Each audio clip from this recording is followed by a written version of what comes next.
Halo, assalamualaikum sahabat planter dimanapun teman-teman berada.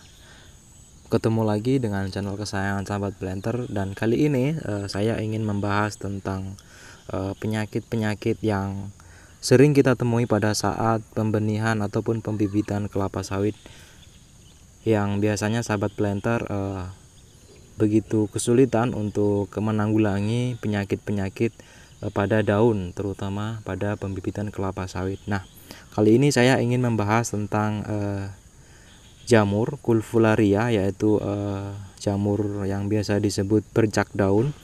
Dan kali ini ingin saya membahas bagaimana cara mengatasi dan indikasi seperti apa sih benih kelapa sawit itu yang terjangkit jamur Culfularia. Nah, di depan teman-teman sahabat planter sekarang sudah ada satu contoh bibit kelapa sawit yang daunnya itu terserang jamur Culfularia. Nah, sebelum berlanjut ke topik utama, mari kita dukung channel ini dengan menekan tombol subscribe agar channel ini terus berkembang, kemudian share ke media sosial teman-teman lainnya agar sahabat planter lainnya mengetahui indikasi-indikasi tentang penyakit jamur Culfularia dan penyebabnya. Nah, di sini saya ingin membahas tentang jamur Culfularia beserta dengan penanggulangannya dengan fungisida Amistar Top yang biasa sahabat planter pakai untuk menanggulangi ataupun mencegah individual penyakit jamur Culfularia ini menyebar ke individual lainnya, seperti yang sahabat planter saksikan pada saat ini. Di depan sudah ada salah satu bibit kelapa sawit yang sudah terjangkit patogen Culfularia ya, yang biasa kita sebut bercak daun. Nah, ini apabila kita biarkan ataupun kita telat penanganan dalam beberapa hari saja, tidak menutup kemungkinan jamur ini pasti akan berkembang ke individual lainnya, karena jamur ini disebabkan oleh porotan media tanah yang mungkin kandungan tanah liatnya itu lumayan terlalu banyak, dan pada saat musim curah hujan tinggi ini akan menimbulkan jamur yang mungkin bisa menjangkit pada daun pembibitan kelapa sawit teman-teman. Nah, untuk menanggulanginya ini kita butuh fungisida yang mengandung zat mancozeb, kemudian bahan aktif lainnya, dan tentunya penyemprotannya pun dengan rotasi yang lumayan cukup sering ya, nanti kita akan lakukan apabila jamur ini sudah mulai menyerang pada tanaman yang kita sebut terjangkit jamur Culfularia. Nah, kali ini saya ingin menggunakan salah satu fungisida yang mungkin biasa teman-teman pakai, yaitu Amistar Top. Nah, ini mungkin nanti kita akan menggunakan dosis kurang lebih sekitar 2 mili atau sampai 3 mili ya. Kemudian kita akan menggunakan perekat, yaitu non ionik yang dibuat dari bahan pilihan sehingga memiliki sifat yang tidak korosif. Nah, ini bahan-bahan ini perlu kita gunakan ya. Kita pakai ini mantap perekat untuk fungisida yang akan kita semprotkan supaya tidak mudah larut apabila terkena air ataupun pada saat curah hujannya lebih tinggi dari biasanya. Nah, ini penting ya teman-teman, karena perekat ini merupakan zat pengikat ya untuk bahan reaktif terhadap pestisida maupun PCC dalam suasana asam maupun basah. Nah, ini penting karena merupakan jurus utama bagi daun itu supaya zat mancozebnya itu tetap tinggal pada daun dan bisa menanggulangi jamur ini, Culfularia ini, secara tepat dan secara masif. Nah, tentunya di sini kita juga terus meningkatkan perawatan apabila sudah terjangkit jamur Culfularia ini ya teman-teman. Apabila jamur Culfularia ini dibiarkan ataupun kita lalai, mungkin bisa jadi pada umur 6 ataupun 7 bulan pembenihan kelapa sawit kita akan banyak yang terserang oleh bercak daun ini ataupun jamur Coleophularia ini. Nah, tentunya ini sangat merugikan kita karena kemungkinan daun jadi seperti agak terbakar nanti apabila sudah parah ya teman-teman, seperti kekurangan pupuk, dan kemudian ini mengakibatkan pertumbuhan yang abnormal bagi bibit yang kita harapkan nanti akan menjadi sumber TBS terbaik pada masanya nanti. Nah, tentunya di sini teman-teman sudah penasaran bagaimana cara menanggulangi bercak daun ini, bagaimana cara-cara penanggulangannya. Nah, seperti ini contoh dari bercak daun yang mungkin masih dikatakan tahap serangan awal. Nah, seperti ini. Ini adalah contoh bercak daun yang kurang lebih kurun umur 4 bulan dibiarkan begitu saja tanpa ada perawatan. Nah, tentunya ini bagi individual yang terkena bercak daun ataupun jamur Coleophularia ini harus kita pisahkan terlebih dahulu di suatu tempat agar kita bisa melakukan perawatan secara intensif. Nah, ini adalah contoh bercak daun yang kemungkinan ini masih bisa diatasi ya teman-teman. Kurang lebih nanti perawatan kita terus intensif, berikan secara rotasi seminggu 2 kali dalam penyemprotan, ataupun dalam 10 hari kita lakukan 2 kali. Nah, seperti ini contoh yang terkena jamur Coleophularia.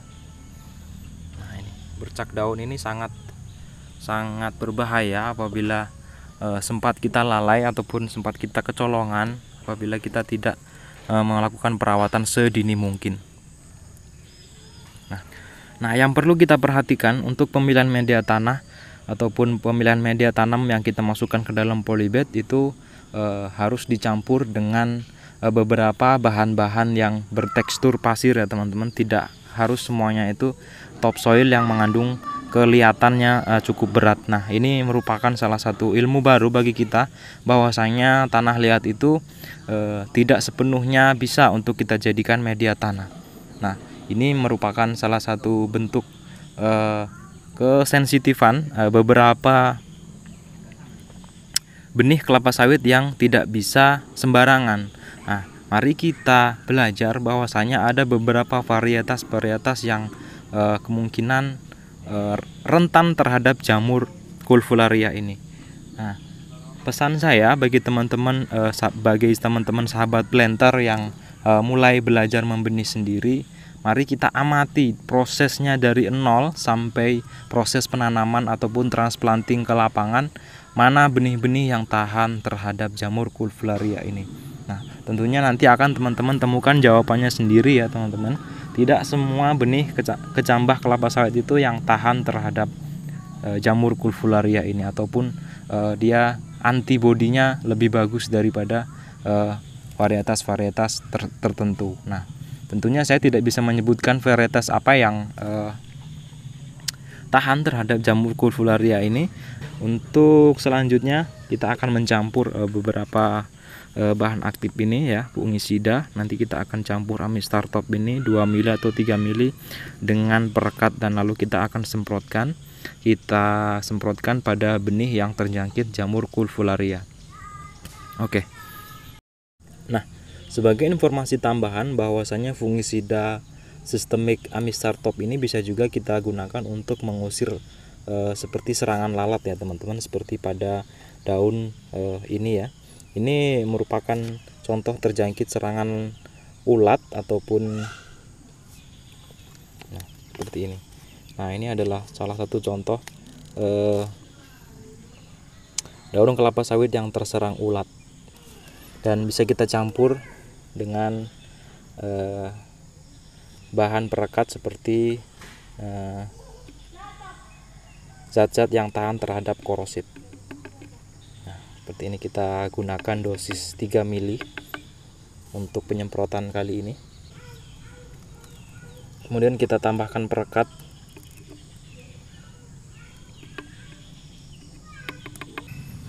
Nah, setelah itu kita isolasikan secara mandiri bibit kelapa sawit yang terjangkit jamur Coolvularia ini untuk kita semprot.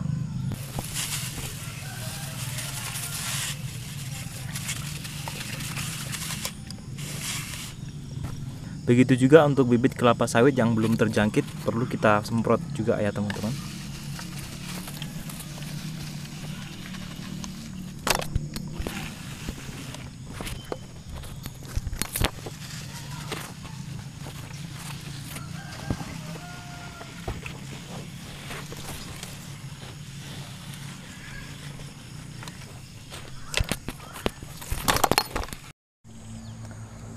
Nah, sebagai saran saya ya teman-teman, kita harus melakukan perawatan secara preventif. Terserang ataupun tidak terserang, kita harus terus melakukan perawatan ini supaya mencegah individual lainnya itu terserang oleh jamur bercak daun ini. Nah, tentunya ini sangat merugikan bagi sahabat planter ya, sehingga pada saat tunas yang akan tumbuh pada daun itu kemungkinan apabila kita telat menangani nanti akan terserang terus sampai ke usia 7 bulan ataupun sampai ke usia lanjut seperti 9 bulan dan seterusnya. Nah, ini sangat berbahaya. Nah, apabila kita tepat dalam penanganannya pada saat umur 4 bulan ke bawah itu tepat penanganan, kemungkinan nanti pada saat tunasnya itu tumbuh ataupun daun baru tumbuh tidak akan mampu terjangkit. Apabila kita terus melakukan perawatan ataupun penyemprotan fungisida itu rotasinya lebih tepat ataupun lebih sering pada saat umur di atas 4 bulan. Nah, ini penting ya teman-teman informasi ini, karena ini merupakan penyakit yang sangat perlu kita waspadai apabila kita lalai dalam membersihkan ataupun mensterilisasikan fungisida dari pembibitan kelapa sawit teman-teman. Nah, apabila kondisinya itu sudah urgent, nah penting untuk peningkatan dosis bagi sahabat planter dalam penyemprotan itu bisa kita naikkan zat mankozetnya itu menjadi 0,3% ataupun 0,3,5% sesuai kebutuhan apabila kondisi memang sudah sangat berbahaya ya teman-teman. Nah, ini penting sekali karena ini merupakan penanggulangan awal supaya jamur Coolvularia ini tidak menyebar ke individual lainnya. Nah, baik, mungkin itu saja teman-teman ya, bagaimana cara mengatasi jamur Coolvularia kali ini. Mudah-mudahan teman-teman bisa memahami. Sampai jumpa di video-video kita selanjutnya. Assalamualaikum warahmatullahi wabarakatuh. Salam sahabat planter.